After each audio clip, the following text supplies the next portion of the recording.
मैं हारा थका बेमन सा आज ऑफिस से घर आया ही था कि मेरी नजर सामने किचन से आती मेरी पत्नी पर पड़ी। वह दिखने से काफी उखड़ी उखड़ी लग रही थी।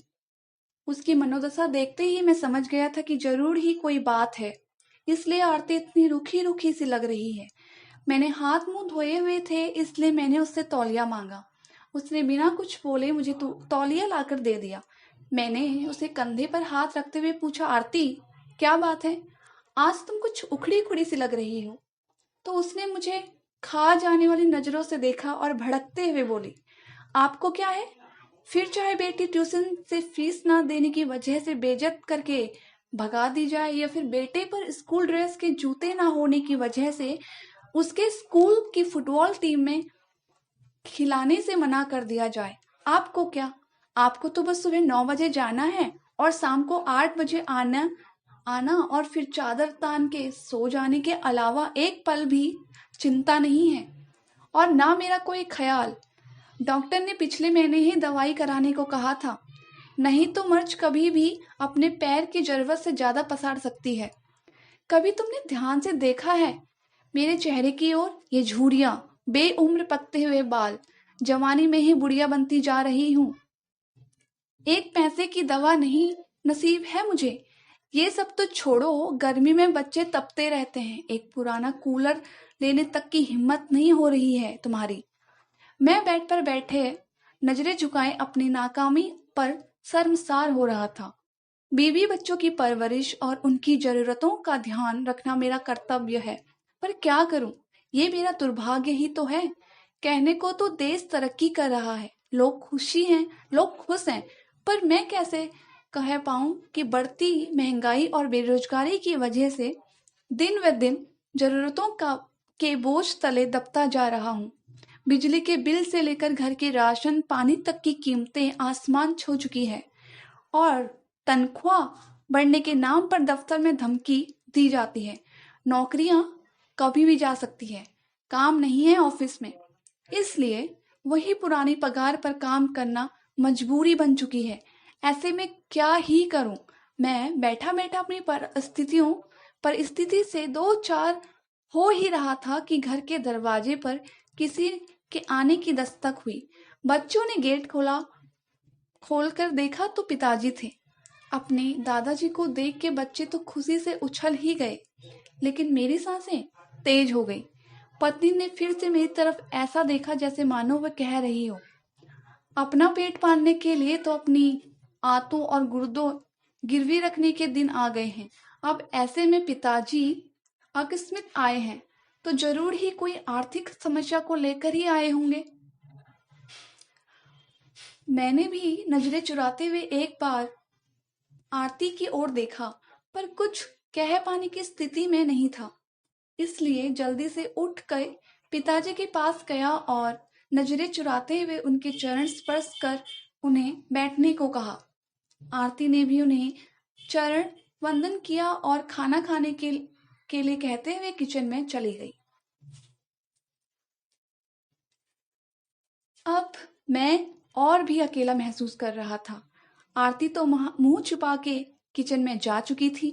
मुझे डर था पापा कहीं पैसे की कोई बात ना कह दे, इसलिए मैं जल्द से जल्द बच्चों को बुला के उनके पास भेजा और खुद वापस कमरे में चला गया। पिताजी भी मुझे जाते हुए देख रहे थे। मैं किचन में आया तो आरती ने कहा, पिताजी जरूर ही किसी आर्थिक मदद की आस करके आए होंगे।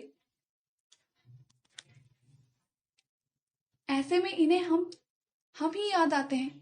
बड़े वाले भाई साहब को कोई याद नहीं करता, देने के नाम पर उनका नंबर आता है, और जब कोई जरूरत हो तो सब लोग हमारे यहाँ आ जाते हैं।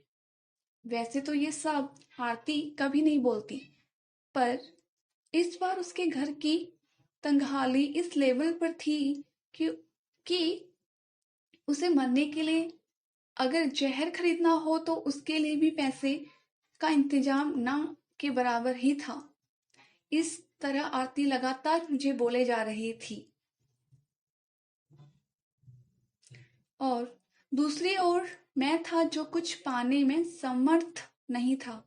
अनंतः मैंने आरती को चुप रहने के लिए कहा, तुम शांत हो जाओ। कुछ भी करके कल मैं तुम्हारी दवाई और बच्चों की जरूरत का सामान ला दूंगा, पर अभी के लिए पिताजी का मान रखो। उनके सामने घर में कलेश करने का मतलब उनकी मान मर्यादा के खिलाफ है। आरती समझदार थी, पर उस पर आर्थिक तंगी का बुखार चढ़ा हुआ था, इसलिए वह बेकाबू थी। कहाँ से लाओगे? भीख मांग के या फिर खुद को गिरवी रख के? ये मेरा काम है, क्या करूंगा क्या नहीं। तुम बस अभी भगवान के लिए शांत हो जाओ। अब आरती शांत हो गई। वे खाने लेकर टेबल पे लगा देती है। अब पापा और बच्चे सहित एक साथ खाना खाने लगते हैं। खाना खाते टाइम पापा ने एकाएक मेरी ओर देखा और पास बैठने को कहा। मेरी सांसें और दिल दोनों ही तेज हो गया। कहीं पिताजी कोई मांग ना कर दे, क्योंकि मेरे पास अभी देने के नाम पर केवल वक्त ही था। इसके अलावा मैं जुबान भी नहीं दे सकता था। पिताजी बोले, देखो, अभी काम जोर चल रहा है, खेती का काम बहुत है, इसलिए अभी ही गाड़ी से वापस जाना पड़ेगा। मैं यहाँ रुक नहीं सकता हूँ। तुम्हारी माँ बहुत चिंता कर रही थी। पिछले कुछ महीनों से तुम फोन पर बात बहुत कम कर रहे हो, और ऐसा तुम तभी करते हो जब तुम्हें किसी परेशानी में होते हो। ये तुम्हारी बचपन की आदत है। इसलिए माँ के जोर और मुझे मुन्ना और मुन्नी की याद सता रही थी, इसलिए मैं आ गया। यहाँ तक तो ठीक था। अब मैं अवाक बैठा था कि अब पापा क्या कहने वाले हैं। मैंने एक नजर आरती को देखा तो वह किचन की चौखट पकड़े पापा की आड़ किए हुए खड़ी थी, और पापा आगे क्या कहने बोलने वाले हैं जानने के लिए उत्सुक हो रही थी। लेकिन आगे पापा ने अभी कुछ कहा नहीं, बस खाना निपटाया और मुंह हाथ धोए। अब पापा ने अपने कुर्ते की जेब में से हाथ डाला और एक नोटों की गड्डी निकाली और मेरी ओर बढ़ा दी।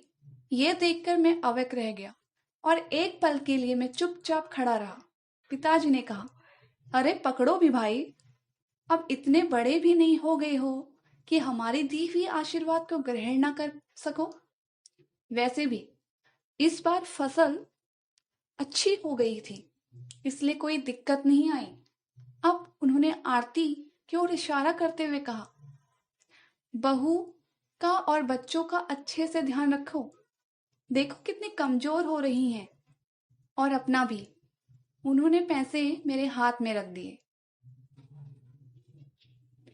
मेरी आंखें भर आई थी और वह बचपन के दिन याद आ गए जब पापा हमें स्कूल जाते वक्त 4 आने ऐसे ही हाथ फैलाने पर रख दिया करते थे। पर बस अंतर इतना होता था कि उस वक्त मेरी आंखें झुकी हुई नहीं बल्कि प्यार और दुलार से ऊंचा होती थी। फिलहाल आरती और मैं दोनों ही गलत साबित हो चुके थे, इसलिए खुद की नजर खुद से ही नहीं मिला पा रहे थे। सच में बच्चों के लिए माँ बाप बोझ हो सकते हैं, पर माँ बाप के लिए बच्चे कभी भी बोझ नहीं होते। वे हमेशा उनका ध्यान रखते हैं।